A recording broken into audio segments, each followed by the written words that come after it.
নমস্কার বন্ধুরা, আমি মাইস্টার অনিরুদ্ধ মজুমদার।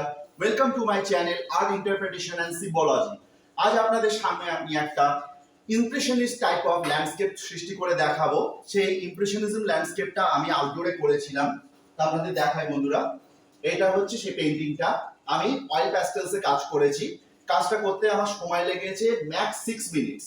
6 মিনিটের মধ্যে আমি এই ইমপ্রেশনিজমটা তুলেছি, কারণ লাইভ কন্ডিশনটা আমাকে বোঝাবার জন্য খুব কুইক কাজ করতে হয়েছে। তো এবার আমি সেটাকে একটু স্টুডিও ফিনিশ দেব, আপনাকে এবার দেখাবো যে স্টুডিও ফিনিশ পেইন্টিং কিরকম হয়, বা একাডেমিক ল্যান্ডস্কেপ পেইন্টিং যেটা শুরু করেছিলেন থমাস গেইন্সবরো কিরকম হয়। তা আপনাদের বলি, সেই সাপোর্টিভটা আমি যে ব্যবহার করছি সেটা A3 সাইজের পাতা অ্যাকর্ডিং টু ল্যান্ডস্কেপ ফরম্যাট। তার সাথে আমি ব্যবহার করব ড্রাই প্যাস্টেলস আর কালার পেন্সিল। তো শুরু করছি। সর্বপ্রথম আমরা যেটা করব সেটা হচ্ছে ল্যান্ডস্কেপটাকে ডিভাইড করব according to the rule of third. তো রুল অফ থার্ড আমরা কি রকম করব? সবার প্রথম এই জায়গা থেকে আমরা হরাইজন্টাল লাইনকে ডেসক্রাইব করব। হরাইজন্টাল লাইন খুব ইনভিজিবল লাইন হবে, সেটা জাস্ট আপনাদের বোঝার মতন আপনারা টেনে নেবেন।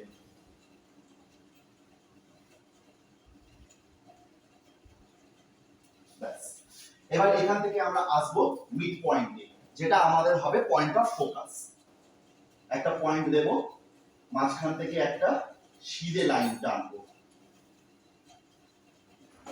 একদম এন্ড টু এন্ড টাচ হবে। এবার আমরা আসবো ট্রায়াঙ্গুলার কম্পোজিশনসে, যেটা এই পয়েন্ট থেকে শুরু হয়ে এইখানে গিয়ে শেষ হবে। ব্যাস, এই হয়ে গেল আমাদের অ্যাকচুয়াল রুল অফ থার্ড। আমরা তিন ভাগে জিনিসটাকে ভাগ করে নিলাম। তাহলে কি কি আমাদের রইল? ব্যাকগ্রাউন্ড রইল, ফোরগ্রাউন্ড রইল, আর মাঝখানে ফোকাল পয়েন্টটা তৈরি হয়ে গেল। নেক্সট এবার আমরা আসবো কাজে।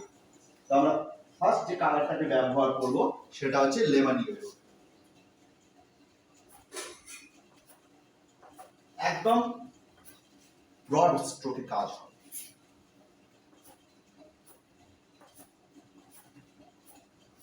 যেহেতু 21st সেঞ্চুরি আর্ট, আমরা পাবলো পিকাসো আর জর্জ ব্রাককে ফলো করব।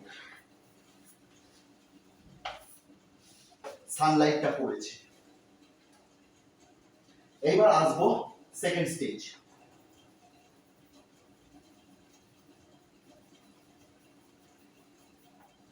লেমন ইয়েলোর উপর আমরা ফলিয়েজ গ্রিন ব্যবহার করব, যেটা লাইট গ্রিন ক্যাটাগরিতে পড়ছে।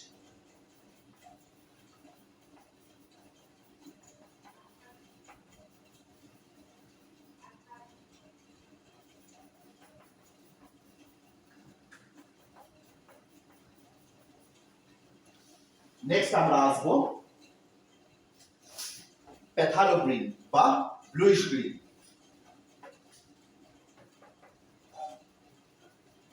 আপনারা যে স্ট্রোকটা দেখছেন সেটাকে বলা হয় এক্সপ্রেসিভ স্ট্রোক মার্ক, যেটা শুরু করেছিলেন দ্য গ্রেট ইমপ্রেশনিস্ট এডগার ডিগাঁ। তো আমরা সেইভাবে কাজটাকে নিয়ে এগোবো।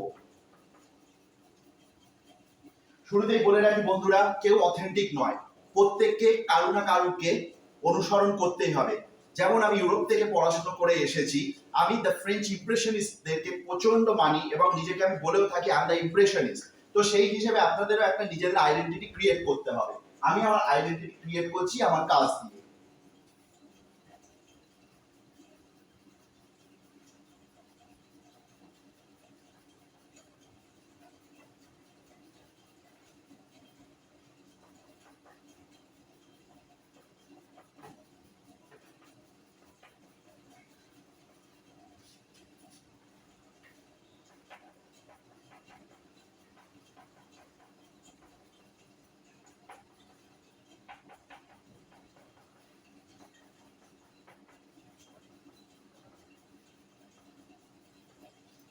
এই হলো সেকেন্ড স্টেজ। থার্ড স্টেজ এবার যেটা আমরা যাব সেটা হচ্ছে এমেরাল্ড গ্রিন। দেখতে থাকুন এরকম কালার গ্রেডেশনসটা কি করে আমি বদলাচ্ছি। প্রত্যেকটা স্টেজে আমরা নিত্য নতুন একটা কালারের প্রয়োগ করে পুরো ইমপ্রেশনিজম স্পিরিটটাকে তোলার চেষ্টা করছি। ফাইনাল আমরা ব্যবহার করব স্যাপলিং, যেটা উপর দিকটায় থাকছে।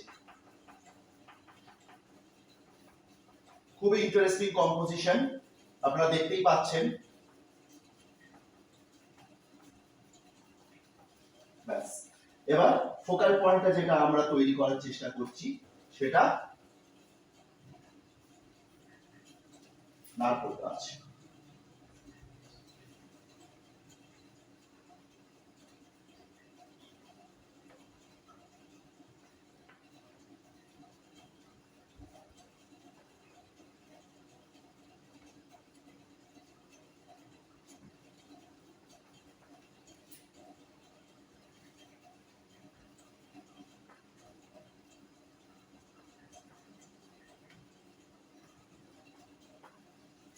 ফাইন,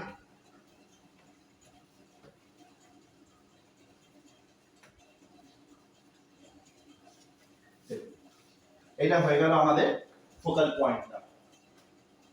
নেক্সট যাব আমি তলার দিকে। এই আলো পড়েছে, ঠিক এইখান থেকে স্প্লিট থাকবে।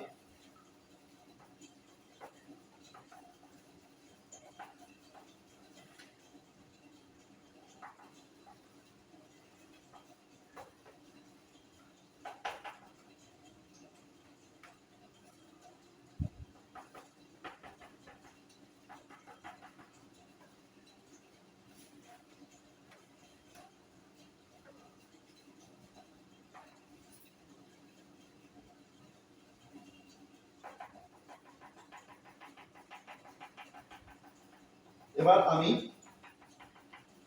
ব্যাকগ্রাউন্ড আর ফোরগ্রাউন্ডকে এক করার চেষ্টা করছি।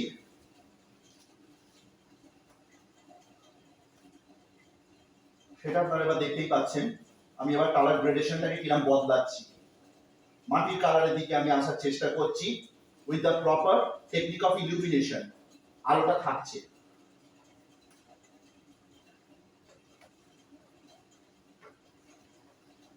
এই হচ্ছে ইমপ্রেশনিজম। দেখুন এবার কিরকম গ্রিনের মধ্যে পিঙ্কটাকে দিয়ে আমি কমপ্লিমেন্টারি করছি।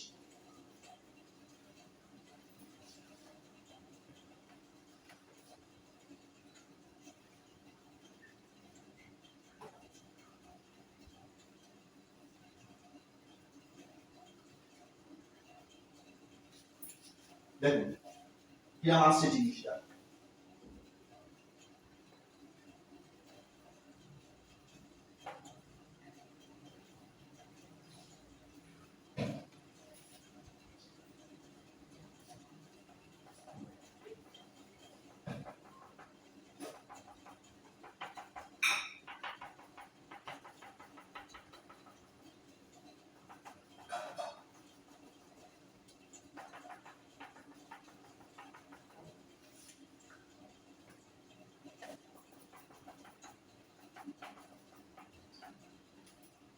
এবার একটু স্মাজে যাব, হালকা, খুব বেশি না, জাস্ট একটু হালকা করার জন্য।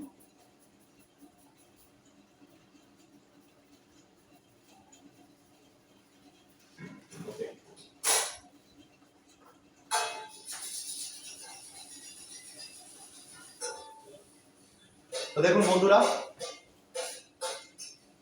এই দাঁড়ালো সেই ইমপ্রেশনিজম পেন্টিংটা যেটা আমি আউটডোরে করেছিলাম। তো বন্ধুরা, আমার পেন্টিং যদি আপনাদের ভালো লেগে থাকে তাহলে লাইক করুন, শেয়ার করুন, সাবস্ক্রাইব করুন, কমেন্টস করুন। এরকম নিত্য নতুন নিজের পরিচয়, the impressionist, I am N impressionist, এরকম পেন্টিং আমি আপনাদের সামনে তুলে ধরবো। ধন্যবাদ, নমস্কার। পেন্টিংটা দেখুন।